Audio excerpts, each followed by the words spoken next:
Spiral, the only anime podcast to be featured in the greater Detective John Munch universe, starring actor Richard Belzer. Longest running consecutive character portrayal in all of media history. We're actually pretty honored to be part of that extended universe. It comes with a lot of benefits, by the way. We do get some production funding from Dick Wolf Enterprises now, the Law and Order people, which is pretty cool. We do have to put in a bunch of pro-cop stuff now. That was a requirement that they sent down to us. You know, I could have sworn that was like either like Hamlet or like the Joker, but I guess I have to take your word for it. No. Nothing as grand as those literary titans. We just got Detective John Munch. Oh, you know what? I was thinking about Oscar winners. Right. Oh, right. Yeah. okay. Yeah. You know, the two characters that have won the most Oscars. That can't possibly be true. It's true. No. Surely the character of Aragorn from The Lord of the Rings, Return of the King, won more Oscars than the Joker. Well, let me think. How many times has Aragorn appeared on screen? Well, it's pretty much just the Peter Jackson movies and then the Ralph Bakshi movie. Compare that to how many screen Jokers we've had. You don't remember Aragorn at the end of Avengers Endgame? You know, he came out of the Doctor Strange portal with everybody else. Excuse me. Those were WB movies, so he would appear in the DC universe. Don't get it twisted. Okay, my bad. Sorry, folks. Bilbo is cutting it up with Superman, dog. Now that you bring it up, why wasn't Bilbo and Aragorn, why weren't they in LeBron James's Space Jam 2? They really would have been major additions to that cast, from my understanding. Are you sure they weren't? There's like that big crowd scene that everybody was like posting online, like, hey, look, it's the guys from Clockwork Orange. They're in the background there, and I do remember that. You don't think a Gandalf like slipped in there, like in the nosebleeds? You know what? He could have been. You know, he definitely could have been. I was kind of like distracted. You know, obviously they had the whole DC cast in the background there. They had Jared Leto, all 5 different versions of the characters he's played. They were, you know, it was kind of a Where's Waldo situation. I was going to say it's actually like a reverse Where's Waldo. Because it's like find every single person ever, and it's just a big crowd of them. And I like that. I think they should have just made a coloring book, right? Instead of a whole movie where they're just like, here's all the guys you like. Hey, here's all the guys. And here's all the guys. You're joking, but they do make that book. I've seen that book. It is just the big book of all of the guys, all of the DC guys, all of the comic book guys you liked. Yeah, not all, but I want like in the Space Jam, all the guys. You want the big book of all the guys, and it's all the cool guys. Okay, it's that stadium like clip, but everybody. But everybody's every there. Single person that has ever appeared in like a WB or WB subsidiary product, like all of them. Who would be the best guys to see in there? Obviously, Morpheus, Neo. Yeah, Neo, Morpheus. Got to be Morpheus. Yeah. I mean, let's just put all of the Matrix crew in there. I would absolutely want to see Joey Pants, you know, as Cypher walking around in there. Love to hate him. Yeah, what other major, besides comic book heroes, what other major franchises does Warner Brothers even have right now? Cartoon Network? Like every cartoon ever? Yeah, Cartoon Network. We see the Adventure Time guys, all those other cartoon guys, Bugs Bunny, I'm sure. Who owns Roger Rabbit? Is that a creation between Disney and WB? I haven't kept up with Roger Rabbit's like post-film career. Yeah. Frankly, I'm not a huge fan. Who's he signed with these days? Who's Roger going with? I don't know. I try to avoid the Rogers Rabbits. Not a fan. I hope I'm not blowing anybody's mind, but that dude's annoying as fuck. Yeah, you know what? I absolutely stay away from all Rogers. Roger Rabbit, Roger Corman. I can't stand to be around that guy. Roger, the alien from American Dad. You got to go Ebert. How are you skipping over Ebert? Well, he's dead. Well, yeah, so what? So is Roger Rabbit. Reuben Fleischer is definitely not dead. He's very old and grotesque looking, but not dead. You know, let's not disparage the still living. All right, he's dead. He's Tupac in it. They're just putting out lots of posthumous. Oh yeah, you releases. think he's a hologram? Are we doing like Gorillaz style hologram Roger Rabbit out there right now? I think the future is just the Tupac model, where everybody just continues putting out posthumous works. You know, they've been dumping all that Prince stuff after he died, claiming that he wanted that. I still don't believe that. I don't believe that for a fucking second. I don't believe it for a second. Same with the Tupac stuff. You know, I think that we really need to do a Stranger of Heaven style marketing, and you know, the Final Fantasy game. No, is Stranger of Heaven? Isn't that the new Like a Dragon Yakuza game? Something Stranger of something. Oh yeah, you're right. I was thinking of Stranger of Paradise. That's the Final Fantasy game. Yes, the prequel to Final Fantasy 1 about how oh shit, yeah, the villain became a nameless villain. That's so funny. That game is so fucking funny, man. Holy shit, it is so new metal coded. It's incredible. I was just thinking that, which is funny because I was thinking that I just was running some errands and I was listening to Linkin Park's Meteora, you know, in the car. As one does, as you do, and you were. And I was thinking, this really reminds me of Final Fantasy: Stranger of Paradise. This is really giving me those vibes right now. Yeah. No, Stranger of Heaven is the new Yakuza game that features both Tupac and Snoop Dogg in it. Yes, right. Yes. Of course. You know, I'm just saying that we should follow Snoop Dogg's lead. And get ahead of the hologram game. Start doing the hologram shows before we die. What I'm interested in is the much more grotesque version, which is coming in that like Satoshi Kon, a newly directed Satoshi Kon movie. Oh, and they're like, yeah, no, he's out with a new movie. Yeah, we just fed his filmography into the orphan machine, the orphan eating machine. We've created sort of a facsimile of Satoshi Kon, and he's going to be directing new movies. Wait, I'm not sure what you like. You're taking his short stories and you're making a movie? No. It's like a new movie. It's a new Satoshi Kon movie. It's a new Satoshi Kon movie. Like we kind of have this thing that like it replicates a Satoshi Kon brain, and we're letting it make all the directorial choices. It does scream in pain quite often, but we've learned to filter out those sounds. So now we just get the script ideas. Yeah. I mean, shit, people were doing that with Orson Welles. They're like, this is what Orson Welles would have made the movie. Like, it's like, what are you talking about, man? What the fuck? Okay, all right, so... Truly grotesque. I think that maybe with the Orson Welles thing, I respect that slightly more than the AI hell universe that we're going towards. Because at least with that, it was just straight up someone, like, lying to you. Which... Like, for some reason, and I can't exactly, articulate why, I'm more okay with. Like, I'm more okay with a person just straight up lying and grifting me than I am with the AI facsimile trying to do its best, you know? No, of course. You know what's... When a fake medium comes to your house, you're a rich person in the 30s, right? And a fake medium comes to your house, and they're like, we're gonna summon the spirit of your late husband, and he's gonna tell us where all the gold is buried or whatever. And they like pretend it happens. They do the knee trick, right, where they shake the table and the lights flicker on and off. And they throw up a plastic bag to look like ectoplasm. Yep. And then you feel satisfied and they leave.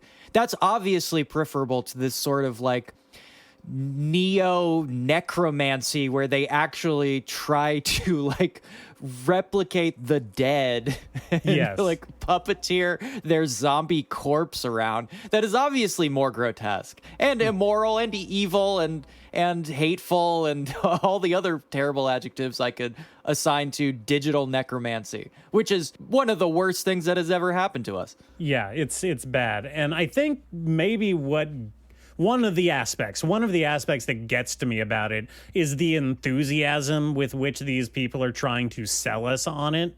And I legitimately can't tell if they are, unapologetically talking to us like idiots, trying to convince us that this is going to be like, the future. Everyone's going to be investing in this. This is the way it's going to be. Or if they have bought into their own hype and they legitimately believe this stuff and they're like pitying us with their language by like, wow, these poor idiots, they can't even see the future right in front of them. It's so simple. Like, why don't they just feed all of their social security numbers into the AI program that I made so that it will tell them, what Harry Potter house they look best in or something like that. Well, having spent a little bit of time around these kinds of guys and having to work a little bit in the AI space now, it's both. Like, they are so lost in it. Some of them genuinely like believe that they are creating like digital gods, but at the same time they are also lying through their teeth because like it's all bullshit on the back end. It's like that JoJo screen grab. That's bullshit, but I believe it. Yeah, it really is that. Because they, it's that thing where you lie long enough and to maintain the lie, you have to kind of start believing it. That's the only way to do it. If you intend to lie for many, many years, you're going to have to force yourself to kind of believe it at some point. I guess what I find disconcerting is the ability and ease with they are able to perceive and change their own reality around them to believe this stuff in blatant contradiction of what is really happening, of what the real world is doing, It's weird. It's Uncanny Valley vibes. It's like trying to talk to a Disney animatronic. This is all in preparation for them to kind of like pull back fully from society and only interact with us through digital mediation, like cyber butlers. Yeah. Yes. So it is. I mean, this is all prep for the next stage. And honestly, these people are so whack anyway. Like, if they just like fed themselves on here, I told my anime butler, hey, make me a new Osamu Tezuka manga based on I don't know, Toy Story, some new Disney property. It would just feed it to, and it would be bad. It would be stupid and bad. But like they don't care about that because again, they're whack as hell. So that would completely satisfy them. And they assume that everyone is like that, right? Yeah. That everybody kind of doesn't have any kind of like aesthetic sense of taste or discerning nature. So they don't understand that we don't go, Cyber Butler, give me a new Satoshi Kon movie, 140 minutes and magical realism. Let's do a male protagonist this time. And then you just slop it. Like that is the future they assume we all want. Therefore will be the future that we live under. It's bleak. It's really, really bleak. Yeah. I can't wrap my head around that other than like they must just see, media, and the word is lost almost all context at this point, but they really do just see it as content. Like it's not an idea. It's not a narrative or story that they find interesting or something that they're trying to engage with on a challenging intellectual level. It's content, and content is something that you watch or you play, and then when you're done with it, you move on to more content ad infinitum. And like I can't wrap my head around that mode, that mode of consumption. It's really off-putting.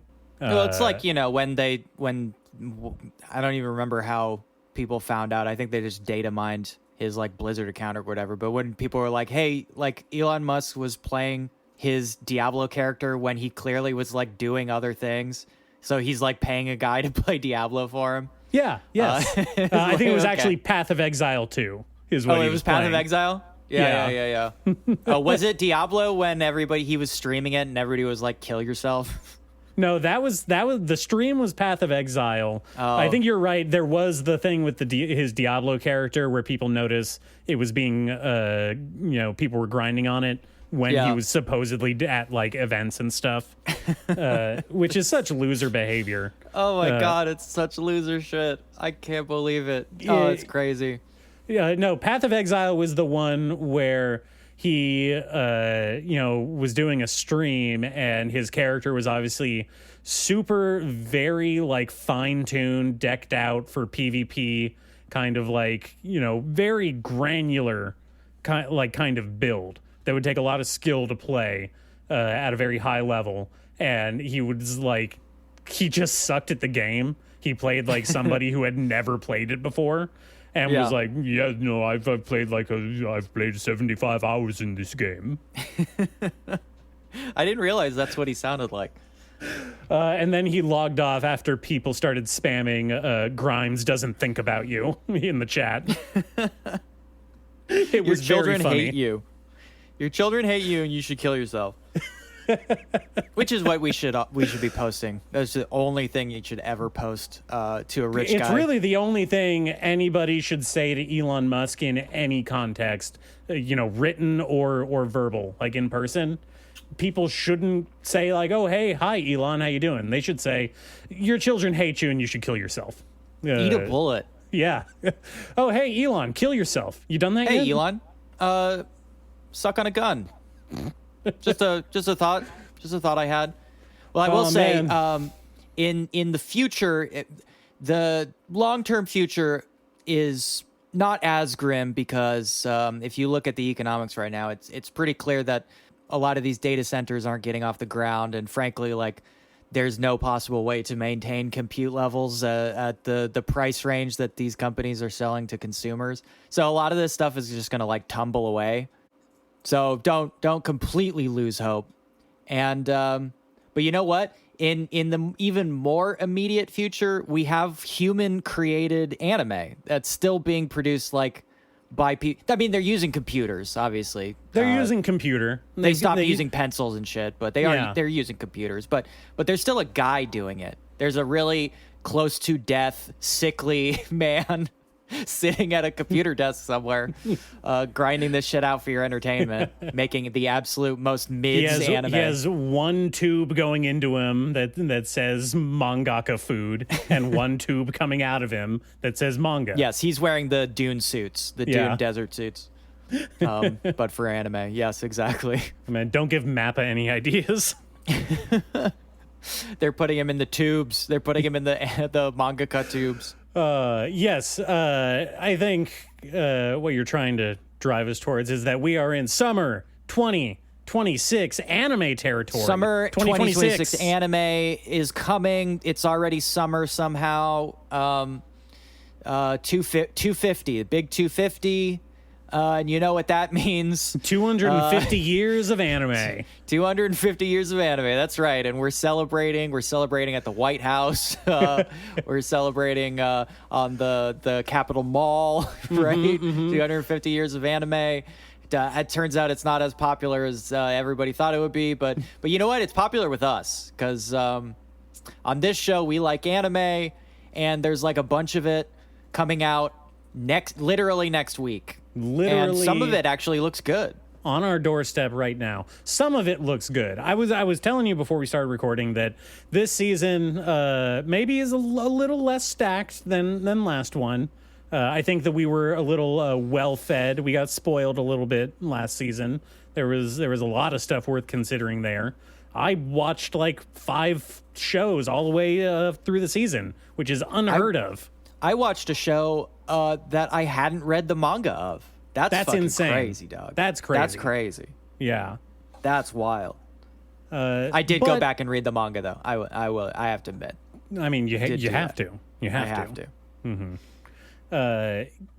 I started reading Witch Hat Atelier because they decided to leave the last episode of the season on the most wild cliffhanger with no season 2 announced. They did just announce season 2, I think, yesterday, a couple weeks after the season ended. But it's Sure. wild spot to end it. Yeah, but anyway. even if it wasn't a cliffhanger, you would have just kept reading because you don't want to wait for season 2. Yeah, I mean, Witch Hat is really good. Go read it. It's one of the good ones. Yeah, just go read it. It looks great. Yeah. But we've got Anime Summer 2026 Summer Anime now. Now, we've got to keep this a little bit short today, so we're just going to run through some hand-picked stuff and then circle back next week. But I think I'll kick it off with one that we've already talked a little bit about that I'm morbidly fascinated with, and I think a lot of people are, just because the trailer was wild. That is, Yanni Neko, Chainsmoker Cat. Weird concept for a series. Is it that weird? I mean, people love cat girls. People do. Well, first of all, only weird perverts from Earth love cat girls. But that is the anime audience. Yes. I mean, okay, so at first I thought that it was just doing very, on its face, kind of oh, yes, they're cute cat girls, and then, they're kind of gross because they smoke, which is, I don't even know where that, whole characterization is coming from, because smoking's cool. We've been over this. Smoking makes you look cooler. Smoking rocks. I think the association is, what if a cute girl smoked? I mean, she's not even a delinquent. Well, yeah, but we know what would happen if a cute girl smoked. She'd become a delinquent? You would smoke behind the convenience store with you. Oh, she would smoke behind the convenience store. Yeah. I was thinking of, I'm still caught up. I guess I'm old-fashioned, because when I think of a girl smoking, I do think of the old delinquent style, long skirt, red gloves, baseball bat, ponytail. We really need to bring that back. That's the coolest kind of delinquent, I think. It is cool. Sure. It is cool. There's a cool one in Bloody Chainsaw Girl, which I've been thinking a lot about in relation to Chainsaw Man recently. Yeah, for sure. I've been thinking about that a lot. But after watching the trailer for Chainsmoker Cat, it seems like it's going into really weird, a lot of dark places. This is, I mean, it seems to be about a conglomerate of cat girls that are all taking up different apartments in this shitty rundown apartment building in the middle of Tokyo, and how all of their antics affect their haggard landlord, who's just kind of like a guy who has to deal with a bunch of bad tenants, except the tenants are really bad. There's one of them who very explicitly has a heroin addiction, and leaves now that's cool. Yeah, 90s heroin chic is coming really back into style in the high fashion world. Honestly, getting worried for a lot of health of these cat girls, if I'm being honest. Obviously you have the titular Chainsmoker Cat girl. You have the one that is involved with a Yakuza gambling addiction, nice. and is in danger of having her limbs cut off because she can't pay her debts. I don't know. The whole concept seems both very shallow, but also interesting, just because you don't see this level of kind of grime in anime a lot, which is the thing that I'm most interested in about it.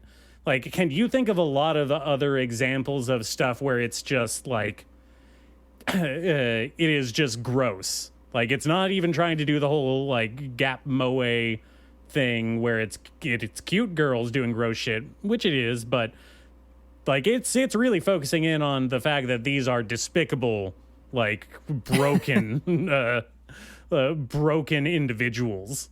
Yeah. I can think of more manga than actually adapted anime, but I see this as slotting into the long or not so long fail girl tradition, and that is becoming more and more popular as time goes on, because along with it's the mirroring of Americans waking up to the yandere with the obsession making. Now I think let's check back in. $6 billion. It's made more money than any movie in history, because yandere is it's that powerful. And in Japan, the fail girl is becoming, I think, an obsession. That's why I think it's almost like too cynical to combine the fail girl and the cat girl into one entity. You really are trying to jack up those numbers. You're like, look, there's something for everybody. You like fail girls? You like cat girls? You like smoking girls? Check this shit out, dog. She takes her shirt off and shit. Like, what? You're not going to watch this anime? Come on. Okay, but I did go and read some of the manga, and it is doing those things, but it has a very, intentional, self-effacing kind of attitude about the whole thing. It is doing all of this very sarcastically, and it recognizes in itself those cynical aspects that you're pointing out. This...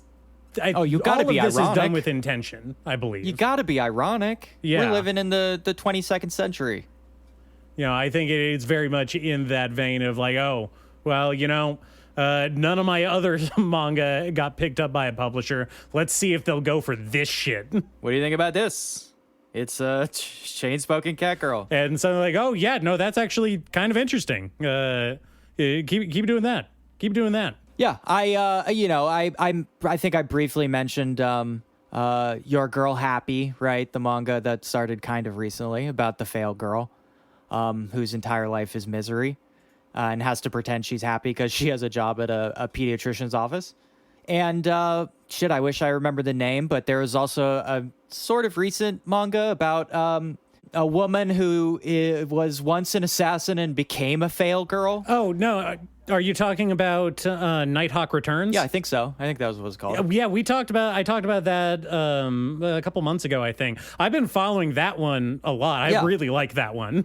Yeah, that's another fail girl, right? Yeah. There's a few more I've read mangas of, but I can't remember. I don't think the ones I read were very good, so I probably dumped them. But this is I'm very bullish on the fail girl stock right now. I think this is going to be maybe a new anime girl, rivaling a tsundere or a yandere. I think these are going up there. You think this? You think this has that much staying power? It's going to cement in just the zeitgeist of anime girl types. I think so. I think this is the perfect. We are very close to. And actually, Happy is almost this, but a Welcome to the NHK, right? But gender swap. Yeah, I feel like we got that with the blanking on the author's name right now, but my experience with the lesbian brothel author. I'm trying to remember the name of the other work that she did, but same very much kind of general vibe of socially anxious fail girl trying to make it in modern day Tokyo. Yes, and only there. They have to be in Tokyo. Yeah. It's the only environment that's hospitable enough to their lifestyle. Otherwise, they kind of die like caged sparrows or whatever the fuck. Okay, let me tell you about a different one. Yeah, let's move on. More anime summer 2026. This is tough for me because not a huge amount this season for me, and there are a few more things I have read that I think are kind of interesting. The most interesting being Thunder 3. I'm very, very excited, and I was completely caught off guard. I don't think I saw the announcement that this was doing it, an adaptation, but I am extremely, extremely interested because I read this manga completely randomly. God, how did I even find this? Somebody must have mentioned it somewhere. and I instantly fell in love. This is one of those ones where you read 5 pages into it and you're like, yeah, this is this is the dopest shit ever. Thunder 3 is about these 3 friends. They're kind of too short for high school boys, so everybody picks on them.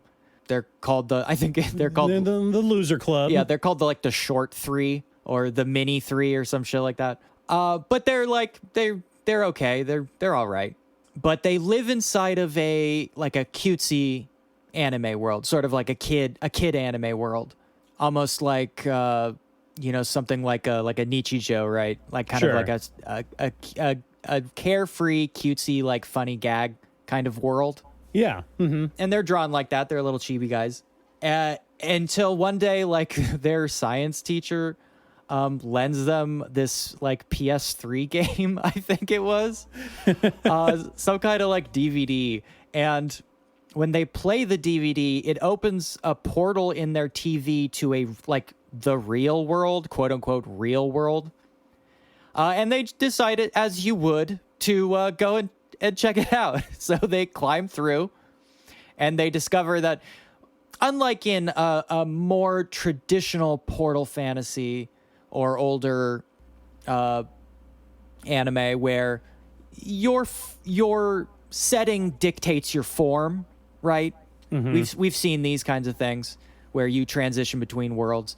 It ends up being more of a reverse Cool World situation where they maintain their anime chibi form in the real world, and everybody around them starts making a very big deal about it.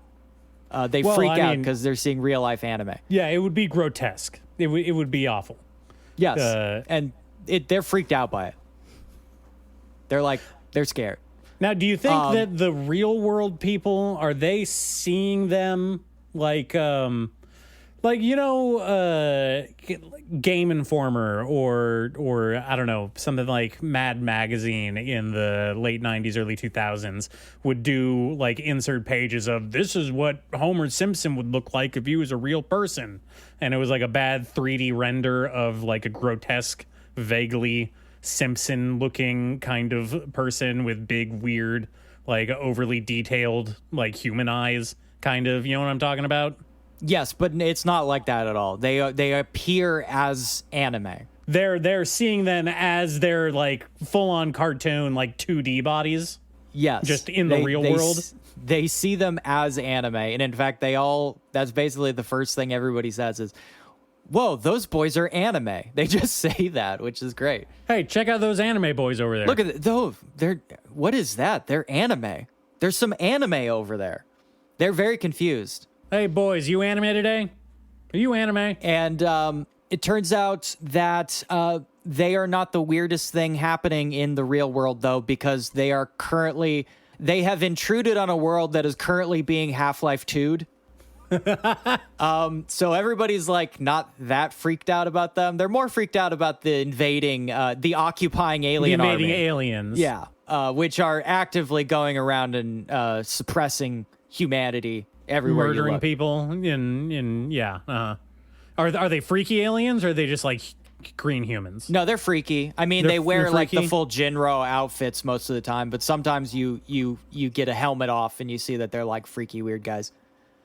But after being kind of freaked out by this, our 3 main characters discover that their world physics still apply to them, even though they're now in a real world. So they've got they still have gag manga physics applied to their bodies. Yeah. So they are essentially the most powerful beings in the universe. They've got Wile E. Coyote powers. Yeah. They are completely indestructible. They can move beyond the capabilities of modern physics. They're unstoppable.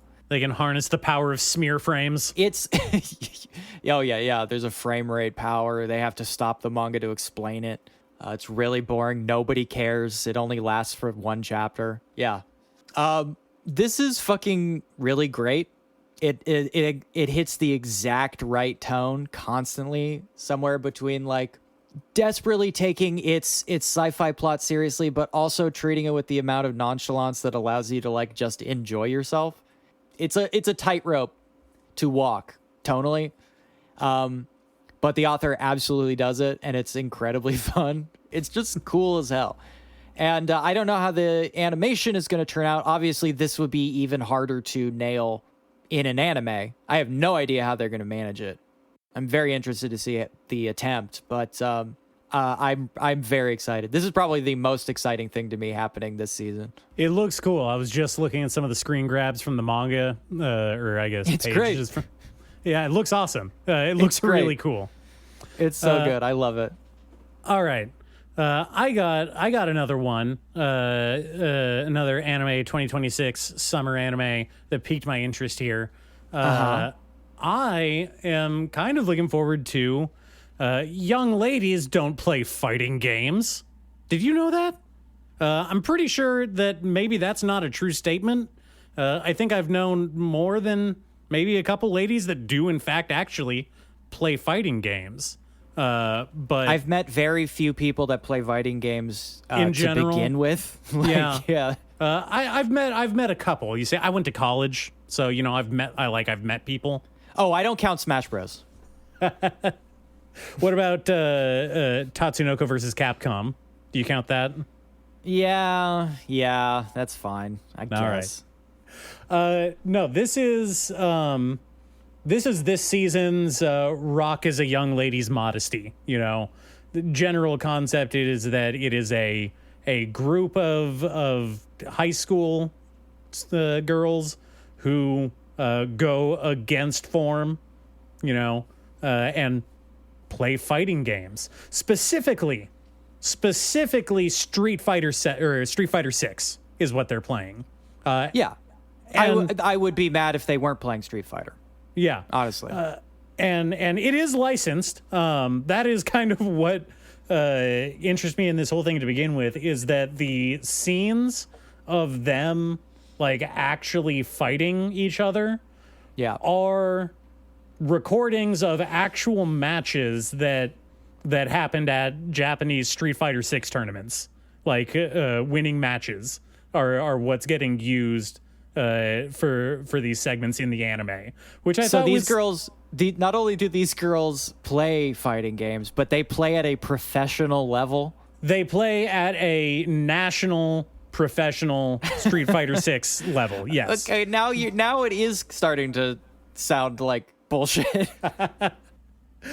You know, in the trailer, it's got like all of these crazy dramatic action, like emphasis scenes of them playing on like the box and stick controller configuration, you know, the fighting game consoles, and making these crazy, like, she's about to do her finisher. Yeah. I don't know. It seems very silly, but I kind of like this.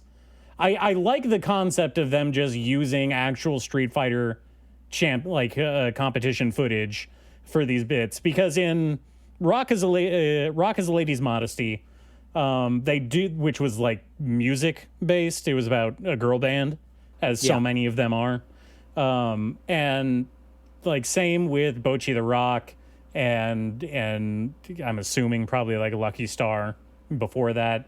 They really gloss over the music aspect in those ones, like which ranges from like, oh, they're just playing they're obviously playing someone else's song, or they're just playing like generic kind of like elevator background rock music, you know? Yeah. And really not focusing on the fact that they're musicians. From what I can tell in this one, they are going so hard on the fact that they are like competitive fighting game players first and foremost, and you know, their version of playing somebody else's music in these segments is just using like official tournament footage. I think that's cool. I think that's neat. I don't really give a shit about Street Fighter that much. I think it would be cool if they were playing Tekken. Because then maybe we would have a cameo from Yujiro when he comes out in Tekken 7. Yeah, I mean, Tekken's a pretty funny one to do. Obviously not as popular or exciting or varied. But, you know, I like King. He's cool. King's cool. You know, King's cool. I like the guy who's a tree. That's I like cool. Robot King. Robot Panther Man is pretty cool. Yeah. I like Machine Jack. I like the literally just a bear. Yeah. There's there's several. cool. There's several. There's one that's just a panda with boxing gloves. Remember that one? Oh, I thought they were skin swaps. Maybe. Were they actually different characters? I think don't know. It's been a long I'm pretty since sure they I were played fully Tekken. different characters. I think there was just a regular bear, and then there was also a panda with boxing gloves, which was it was a boxing panda. And then there was the one that was just a tree, just like a log, which is kind of funny. A guy made out of cool logs. as hell.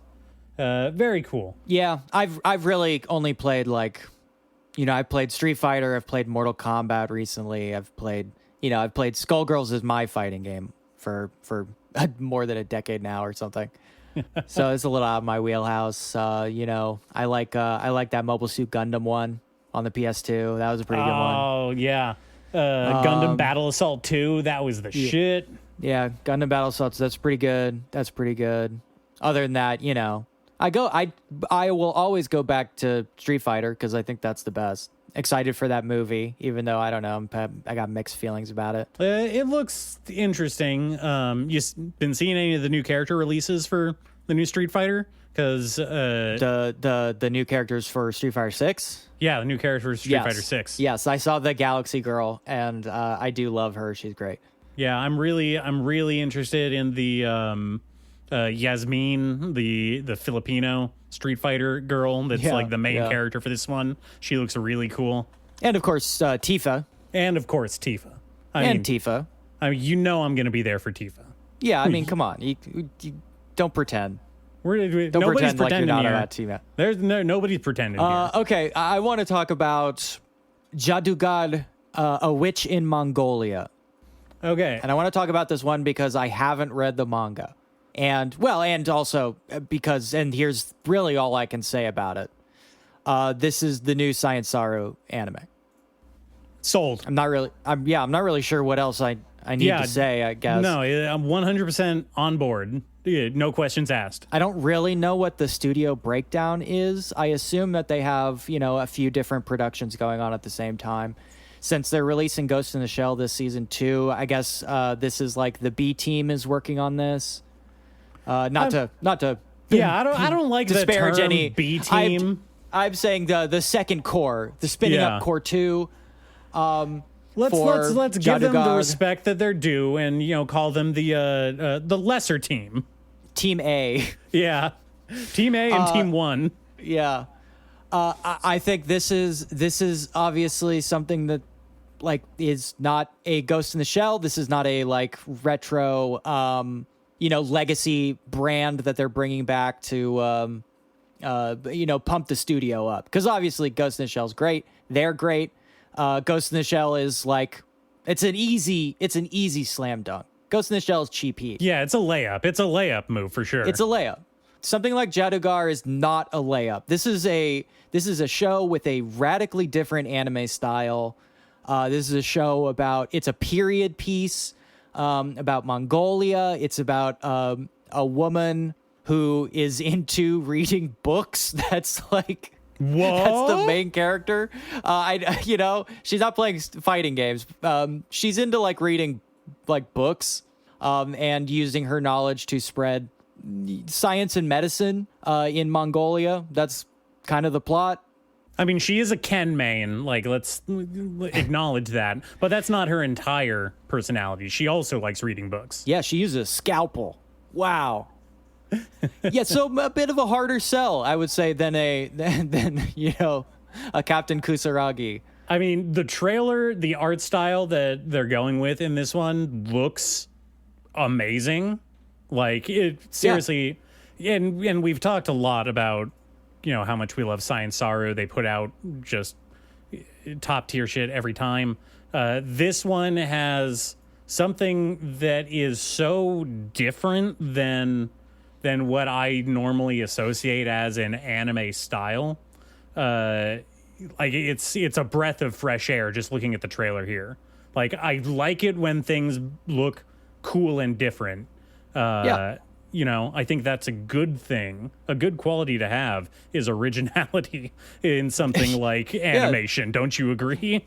I mean, it's obviously, nobody wants originality in anime. It's a huge liability. But I will say, if you're gonna show me a lineup of new anime, and one of them does not look like every single other show on the list, I'm gonna be interested. I'm gonna be pretty interested. There's a lot of shit coming out this season, and I gotta say, everything looks pretty much on model. That, I'm not saying that's a good or bad thing. I'm just stating it as a fact. Watching the trailer for Jaadugar, it gave, and try and follow me here, because I'm not saying it looks anything like Kaiba, but it's giving me the same feeling of like, oh, I like this. I like the way this looks that Kaiba gave me, I can't say I would be surprised that the studio Masaki Yuasa started would end up producing something that is, mimicking some of his more famous styles. Yeah, I know. Wouldn't shock me. You can see a little bit of that DNA in there, right? Like I'm not. Yeah. No, absolutely. And I think this is Masaki Yuasa's influence really starting to spread out. It's not coming out soon, but Shingo Natsume, who is like the closest disciple, I think, of Masaki Yuasa, he's having a movie come out pretty soon. I think his first full directorial work. Or did he do Tatami Time Machine by himself? I can't remember. No, I don't think he did it by himself. I'm pretty sure Yuasa was involved in that. Yeah, I thought so. Something like that. But Ghost is fully his thing. It's his first full-length movie, and it looks fucking great. And he is if you haven't watched Sunny Boy, that was his first fully directed anime. And this is the guy who literally he's second in command for Tatami Time Machine and Keep Your Hands Off Aizaken and Kaiba and Boogie Pop and basically all this insanely cool shit for the last 15, 20 years that was in Masaki Yuasa's orbit, right? He's fucking great. And I think the whole point of Science Saru was for Masaki Yuasa to begin spreading these guys out into the world of anime. Yeah. And I think we can see the results are pretty fucking promising. Considering I think that Science Saru and the way it's developed as a studio and the projects that they've done has been one of the most successful experiments in trying to intentionally shape the landscape of modern anime, from a production level, because I don't know what the American production house equivalent would be. I want to say A24, but that's not really true. So we don't really have the same exact equivalent of a group doing what Science Saru and Masaki Yuasa are trying to do with anime, which is save it, make it good, make it interesting. I mean, shit. I mean, we're talking about The Night Is Young, Walk On Girl. Oh my god, one of my favorite movies of all time. Devilman Crybaby, Tatami Time Machine, right? Fucking Dan to Dan, I mean, I think Dan to Dan, as Keep good Your as Hands it Off is, Aizaken. I think Dan to Dan, kind of like Ghost in the Shell, was a compromise pick meant to bring in investment more than anything. That's them saying look, we can do a big popular shonen anime too. We got that. Look at us. Oh, you think Mappa's the only game in town? Have a check this fucking shit out. Yeah. Boom. Here's the best shit you've ever seen. Okay. All right. Damn. All right. Oh man, I love Science Saru so much. Okay. Yeah, that's why. The new Science Saru show that's not Ghost in the Shell. Obviously that's picked. All right. My last one that I want to talk about today is, I don't have a whole lot to say. I'm just interested because it falls into a trend I've seen in specifically Yuri stories, which is Cheating? no. Oh. Well, maybe, probably. Probably. Okay, I'm back in. Yeah. No, which is I want to date a scary mermaid is the subgenre that I've been calling it. Yeah, monster fucking. Yeah, yes, but Yeah. I think that it is a specific granular like little alcove of the wider monster fucker genre. This is specifically lesbian romance between a modern day, high school girl and a Little Mermaid-esque mermaid, but also one that wants to eat you. Yeah, and I think this is when I talked about My Girlfriend Isn't Here Today, the cheating toxic Yuri one. Yes. These are stories that metaphorize that exact relationship, wherein, like, in that story, it is literally a girl who is predating on another girl in an emotionally vulnerable state. In these stories, that is metaphorized away to the point where, like, it is literally an unearthly creature, and the threat is not emotional. It is that they might physically devour you. But again, this is a metaphorization of the exact same relationship. Yes. Yeah. No, definitely. This one specifically is going a bit more. It is a direct. I wouldn't want to say parody. That's not the right word. It is in conversation with the 70s, like pre-Studio Ghibli produced Japanese Little Mermaid movie based off of the Hans Christian Andersen like original short story. Do you know the one I'm talking about? I think so. Yeah. It was a semi-famous one that got circulated around a lot in like the late 80s and 90s as like the cheap version of Disney's Little Mermaid. Like that's the one that you would find in the bargain bin instead of the Disney one. This is a high budget reimagining of specifically that movie, but changing the relationship from a human prince and the Little Mermaid to a Japanese high schooler, and their relationship, and it's doing the whole like original version of the tale where she pledges her love to this high school girl, and if she can't convince her to reciprocate within a set amount of time, then she turns into sea foam and her soul gets obliterated or something like that. And then also Such with a the bad additional, deal. I know, Such really a raw deal, man. Why would you do that?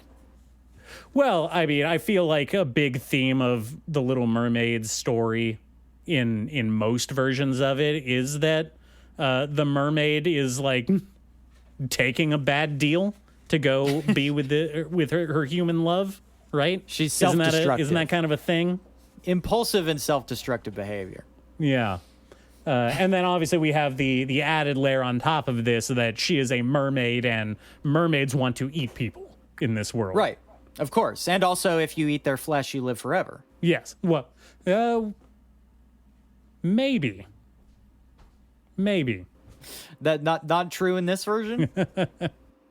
I don't know. I have not read the manga that this is based off of, and it doesn't cover it in the trailer. So it could be. They don't bring it up. It would be a wild twist in there to throw that in on top of the sea foam soul obliteration and on top of the wanting to eat human things. And like, oh, and if you eat me, then you get to be immortal. That seems like a lot of narrative plot devices floating around in one place. Maybe that one could get cut. You invoke a mermaid in an anime. I mean, you're touching back onto like the Rumiko Takahashi stuff immediately, right? Yeah. Mm-hmm. And it's hard to get around Rumiko Takahashi if you do a mermaid in an anime. That's all I'm saying. That's all I'm saying. I think that's about all I have to say on that one. Those are the three that I wanted to highlight for today. Did you have a last one you wanted to talk about? Yeah. This is one I read recently. This is sort of like just a throw out pick because I don't have a lot to say about it.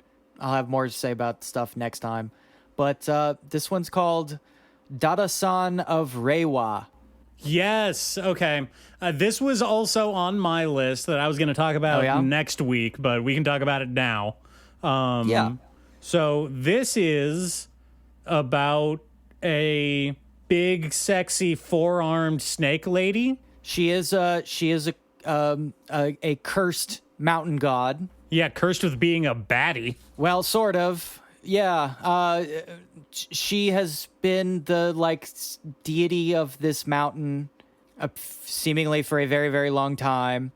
And one day a storm blows over the mountain fence, and the two children of the I guess mountain caretaker, I don't really know what the position is, decide to hop the fence and go take a look. And because their aptitude for spiritual shit is high enough, they happen to just run into this deity.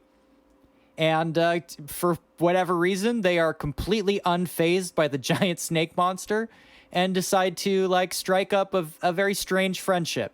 And the snake lady is very confused because both of these kids are extraordinarily gender nonconforming. That just seems to be a detail the author just threw in. Still hasn't paid off in any way in particular. Doesn't come up in the manga. Really? I mean, it does come up. It comes up a lot, but it's mostly just people going wait, you're the sister and you're the brother. Okay. And does not elaborated on, but outside of that, because let's say if you see the sister and brother, you will not immediately guess who's who. That's just kind of the buy-in there. I haven't read a lot of the manga, but again, it really has not come back up again outside of people just confusing them. I see. They are slowly kind of teasing out the backstory of this monster girl who turns out to be sort of cooling off the whole evil mountain god thing and is deciding to maybe chill out and try to enjoy life after, whatever, 1,000 years of being a curse. Well, it is the Reiwa era after all. Yeah. And so these kids, the whole plot is these kids are trying to facilitate a nicer, gentler life for this nicer and gentler mountain deity. I guess. And now I have a question based off of the promotional poster I'm seeing for this.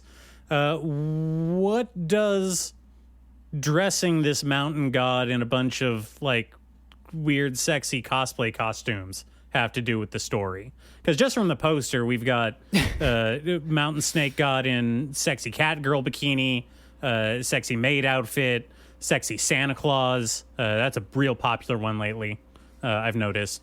I assume these all have huge plot relevant parts in the story, right? I mean, maybe later on, I'm really taken aback by that poster because it really only comes up early in the story where the young boy is really unsettled by how nonchalant the mountain god is about being naked all the time. Mm-hmm. I mean, well, why would you? You're a mountain god. Yeah. She's a mountain god. She doesn't give a shit. She doesn't wear clothes. She's like a big snake lady. Why would she care? And for whatever reason, the boy is very uncomfortable by this. So he starts bringing her underwear, which I feel is more uncomfortable than the other way around, to me, whatever. Yeah, I mean, the social politics of that are very confusing in this situation. Yeah. This child literally steals one of his mom's bras and gives it to this monster because her tits make him uncomfortable. So, here, cover yourself up. And he wears women's clothing exclusively. Not a trans woman, seems to be a just cross-dressing. Just a regular garden variety cross-dresser. Yeah, just a regular cross-dresser. Does not the gender stuff is just gender nonconforming, not transitioning. So that adds another weird element to it, like why they would be into it. And then it does turn out that they are an illustrator. He really likes to draw like anime girl in regular costumes, and happens to know somebody who likes sewing and who will like make cosplay. So I have to imagine the story spins out to a point where he teams up with this cosplay guy and they build costumes for her. I like the phrase "build a costume." Build a costume, construct, whatever. But that's not really in the early chapters of the manga. Not really a thing. It's just more of like for some reason this boy is very uncomfortable with nudity. Okay. The poster does seem to imply that this gets out of control at some point. Interesting. Yeah. Okay. Actually, you know what? I just got word in that Dara-San of Reiwa is getting a Hollywood adaptation directed by Guillermo del Toro. This is going to be the next Del Toro movie. It is going to be a sequel to The Shape of Water about a large four-armed snake woman. I don't know. Is this going to turn out like The Hobbit, where he abandons it halfway through and somebody else and has then to Peter use Jackson his has to come design? in and fill in? Yeah. And like fuck it up. He like makes it kind of like a bad version. But it will be another vehicle for Viggo Mortensen to win another Oscar.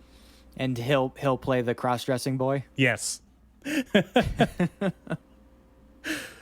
would be great. I'd watch Sydney that. Sweeney starring in that one too, after her Gundam premiere.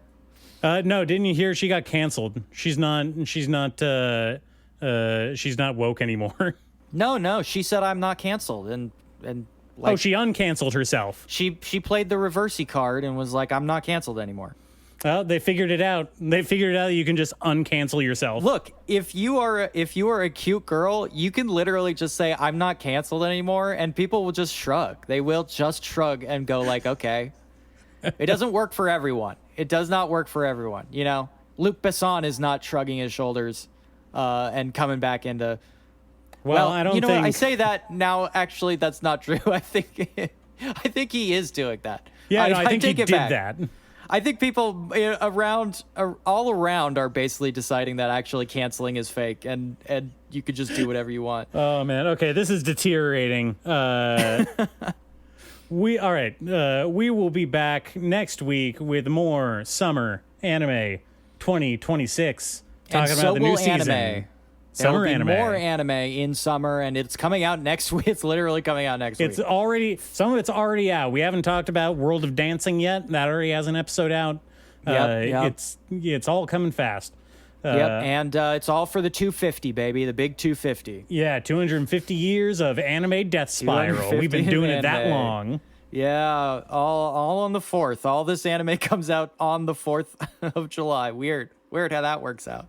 Well, it's what the founding fathers died for. Oh, thank God they're dead. All right, beautiful, tall, handsome listeners. We will talk to you next time. Bye.